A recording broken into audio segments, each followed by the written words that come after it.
Basically suppose करो हमें अभी एक पिक्चर दिखाई जाती है जिसमें कि एक बच्चा अपनी टेबल पे बैठा हुआ है,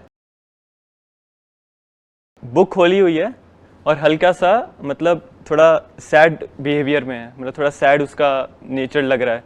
सो अगर हमें इसके ऊपर कोई पिक्चर बनानी, कोई एक स्टोरी बनानी है बेसिकली, सो इसके ऊपर अगर सपोज करो आज के टाइम पे 10 बच्चे सेम पिक्चर को देख रहे हैं, so how can I approach this picture in a different way.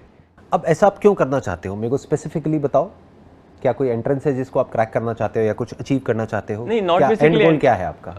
And goal is basically जो मेरा अभी इंटरव्यू आ रहा है, सो उसमें जो साइकोलॉजी टेस्ट है उसमें यही हो रहा है, हर चीज़ में यही हो रहा है कि अगर मतलब माइंड के ऊपर अगर टाइम का प्रेशर है ना, तो एक गुड क्रिएटिविटी नहीं निकल के आ पाती है। किस चीज़ का इंटरव्यू आ रहा है आपका? डिफेंस एग्जाम्स का ही है sir, basically it is known as SSB, services selection board. So उसी में जो साइकोलॉजी टेस्ट हैं उसमें मेरे को थोड़ी प्रॉब्लम आती है। सो बेसिकली आप जो कह रहे हो ना कि थिंक आउटसाइड द बॉक्स, तो वहाँ पे क्या होगा, अगर माइंड के ऊपर प्रेशर है तो वही लिखेंगे जो दिमाग में पहले से हमारे पड़ा हुआ है, जो फीड मैं घर से करके जा रहा हूँ। तो कहीं ना कहीं मैं उन्हीं आइडियाज़ को उस पिक्चर से रिलेट करने की कोशिश करता हूँ, जो कि गलत हो जाता है काफ़ी बार।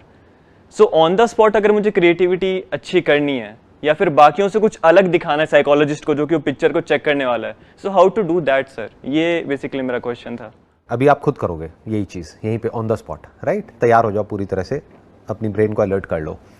सबसे पहला स्टेप है कि आपको पहले से कुछ भी सोच करके नहीं जाना है, क्योंकि आपको पता ही नहीं है कि वहाँ पे क्या पिक्चर दिखाने वाले हैं। Exactly sir. और सामने साइकोलॉजिस्ट बैठे हैं, वो साइकोलॉजिस्ट क्या देखना चाहते हैं कि आपकी जो थिंकिंग है उसके थ्रू वो इंटरप्रेट कर रहे हैं कि आपकी पर्सनैलिटी क्या है। Yes sir. And that personality whether it is suitable for what ever that position is. मान लेते हैं एयरफोर्स में आप जाना चाहते हैं, तो अब वो ये देखना चाहते हैं कि क्या ऑन द स्पॉट आप डिसीजंस ले पा रहे हो या नहीं ले पा रहे हो, whether you are a quick thinker और you are a sluggish thinker, वो ये देखना चाहते हैं। Yes sir, exactly. तो सबसे पहले तो इसको ब्रेक करने का तरीका क्या है, पहले से कुछ भी सोच करके मत जाओ। Be like a clean slate, जो मैंने स्पेस की बात करी थी ना थोड़ी देर पहले, साइलेंस, खालीपन, साइलेंस, स्पेस। सोचो एक कमरा भरा पड़ा है, वहां पर आप कैसे मूव करोगे? ये कमरा खाली है तो आप कहीं भी मूव कर सकते हो, इसको क्रिएटिविटी कहते हैं। तो अब सवाल उठता है कि ये इस सिचुएशन में, ये जो अभी आपने एग्जांपल दिया, अब आप बताओ इसमें कैसे आउट ऑफ द बॉक्स सोचोगे? Okay, so I basically discuss this picture yesterday night only, जो हम लोग शाम को प्रैक्टिस करते हैं, जो 8-10 बंदों का ग्रुप है टेलीग्राम पे। So the picture was basically a boy sitting on his study table, books were open, और वो हल्का सा सैड बैठा हुआ था, and there was a lamp on the table as well. So the picture which I wrote was that Anil was a BSc final year student, and he had his final semester exams coming after 2 weeks. Since he was a good badminton player at the college level, so he was busy in his inter-college tournaments and could not focus much in the class. So due to which, when he came to know about his exams, he was a bit worried about seeing the syllabus. So then I wrote basically actions, what actions he will be taking, like he talked to his classmates, asked for the notes, practiced previous year question papers, and how he then cleared his semester exam with good marks. So this was the story which I made. अब ध्यान से समझो, अगर मैं एक psychologist हूँ जो बैठ करके आपकी स्टोरी को सुन रहा हूँ, जज कर रहा हूँ, what's in it for me, मुझे क्या मिला? इसको बोलते हैं एक्चुअल में thinking out of the box. पहले आपको समझना पड़ेगा कि वो जो सामने वाला पर्सन है, जो इंटरव्यूअर है, वो एग्जैक्टली क्या देखना चाह रहा है, ये टेस्ट हो क्यों रहा है, what is the reason behind it. पहले इसको पढ़ो कि टेस्ट कब शुरू हुआ था, क्यों शुरू हुआ था, किस लिए करते हैं, वो क्या देखते हैं, तो आपको समझ आएगा उनकी साइकी क्या है। तो अब आपकी थॉट प्रोसेस वहां से अलाइन होगी, नहीं तो आप कुछ भी कहानी सुना दोगे। It is just one of the stories जो बाकी सब सुना रहे हैं। Yes sir. तो पहले तो आपको ये समझना पड़ेगा ना कि मैं क्या देख रहा हूं आपकी स्टोरी में, क्योंकि मेरा इंटरेस्ट आपकी स्टोरी में नहीं है, मेरा इंटरेस्ट है आपकी पर्सनालिटी में, आपकी वे ऑफ थिंकिंग में, क्योंकि वो स्टोरी से आएगी, वो स्टोरी से पता लगेगी ना। मे बी बाकी सब वहां पर जो भी आ रहे हैं वो सब इसी तरह की कहानी बना रहे हैं, मतलब उनको क्या दिख रही है, वहां पे सैडनेस दिख रही है। और आपको एक बहुत मजेदार बात बताता हूं, as a psychologist, I am not a psychologist but I understand psychology and I have passion in it. तो जो भी आप बोल रहे हो ना, आप उसके बारे में नहीं बोल रहे हो, आप ये दिखा रहे हो आप क्या हो। द मोमेंट यू से ही सैड, यू आर सैड। तो आपको सबसे पहले क्या करना है, वहीं पे क्वेश्चन मार्क लगा देना है। May be he is not sad, वो तो बैठा है पढ़ाई कर रहा है, he is basically thinking about solving a problem वो पिछले 2 घंटे से कोशिश कर रहा है उस प्रॉब्लम को सॉल्व करने की, लेकिन अभी तक सॉल्यूशन निकला नहीं है, लेकिन अभी कुछ ही सेकंड्स में निकलने वाला है। He has the capability to stay with the problem for hours. अब ये किसके बारे में आप बता रहे हो? उस बच्चे के बारे में नहीं, अपने बारे में बता रहे हो। यही तो वो सुनना चाहते हैं। This is out of the box. ऐसे और कोई नहीं सोच रहा होगा वहां पर। सब क्या कर रहे होंगे? जाकर के कहानी सुना रहे होंगे। कहानियां सुनने में उनका इंटरेस्ट थोड़ी ना है।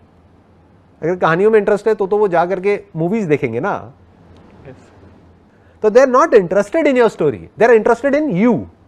How are you identifying your self with that person in the picture? This is exactly what they want to understand. इससे पता लगेगा आपकी थॉट प्रोसेस क्या है। तो पहले अपनी अप्रोच को ऐसा कर दो कि एक्चुअल में आपका जो माइंड है वो सॉल्यूशन ओरिएंटेड हो जाए, क्वेश्चनिंग माइंड हो। द मोमेंट यू क्वेश्चन कि क्या ये सैड दिख रहा है या सैड है, और सैडनेस का मतलब क्या है, फेस से कैसे पता लगता है कि कोई सैड है? How do you know that? तो use these words very very carefully while narrating this story and show what you actually are deep within. जो साइकोलॉजिस्ट है उनको भी उस स्टोरी का हिस्सा बना दो, क्योंकि हर इंसान किस में इंटरेस्टेड होता है? आप में नहीं, आपकी कहानी में नहीं, वो खुद में इंटरेस्टेड होता है। Yes sir. They are the hero of their own story. तो if they are a part of the story, you will immediately get their attention. आप ऐसे बोलो, ये जो स्टूडेंट है इसका ध्यान पढ़ाई से हट गया है थोड़ी देर के लिए। वो बहुत देर से पढ़ाई कर रहा था, अब वो बैठा हुआ ये सोच रहा है कि कल मेरा इंटरव्यू है जहाँ पर कुछ साइकोलॉजिस्ट बैठे होंगे और मेरा इंटरव्यू ले रहे होंगे।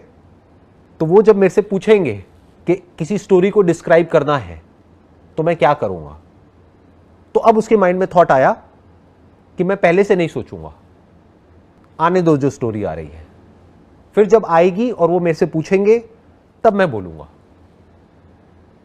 तो उसके कुछ सेकंड्स बाद मैंने अपना ध्यान यहां से हटाया, क्योंकि मैं सोच रहा था कि मुझे क्या बोलना है, तो मैंने कहा पहले से क्यों सोचना है कि क्या बोलना है, जब वो चैलेंज आएगा तब सोचूंगा ना। These are the words that they want to hear. इसको एयरफोर्स से जोड़ो ना। You getting where I am coming from? Yes sir, I got. इसको आपने कनेक्ट किया एयरफोर्स से, प्लस उस साइकोलॉजिस्ट से यानी कि इंटरव्यूअर से, प्लस खुद से। इन तीनों से जोड़ दिया उस कहानी को, तीनों को कहानी में ले आए। उसका एक ही सपना है कि किसी भी तरह से उसको एयरफोर्स में जाना है, बट उसको रियलाइज हो गया है कि मैं गलत ट्रैक पे जा रहा हूं। मुझे ये नहीं सोचना है कि मुझे वहां पर जाकर के क्या बोलना है, क्योंकि मुझे पता ही नहीं है कि वहां पर क्या आने वाला है। तो जैसे ही मेरे को ये रियलाइजेशन आया, जैसे ही मुझे बात समझ में आई, तो मैंने अपना ध्यान जो कल इंटरव्यू होने वाला है, इस लड़के ने अपना ध्यान जो कल इंटरव्यू होने वाला है वहां से हटा दिया और अपनी पढ़ाई में लगा दिया। जो अभी उसके सामने है वहां पर लगा दिया। जिस एस्पेक्ट को वो कंट्रोल कर सकता है उस पर लगा दिया। जो एस्पेक्ट उसके अभी कंट्रोल से बाहर है या जो अभी हुआ ही नहीं है, जो होने वाला है कल, उसके बारे में उसने सोचना बंद कर दिया। इस तरीके से किसी ने भी नहीं सोचा कल। मतलब ही नहीं। पूरे 8 के 8 बच्चे जो भी ग्रुप में थे, सब ने ये सेम ही थीम बनाया that he was preparing for his exams.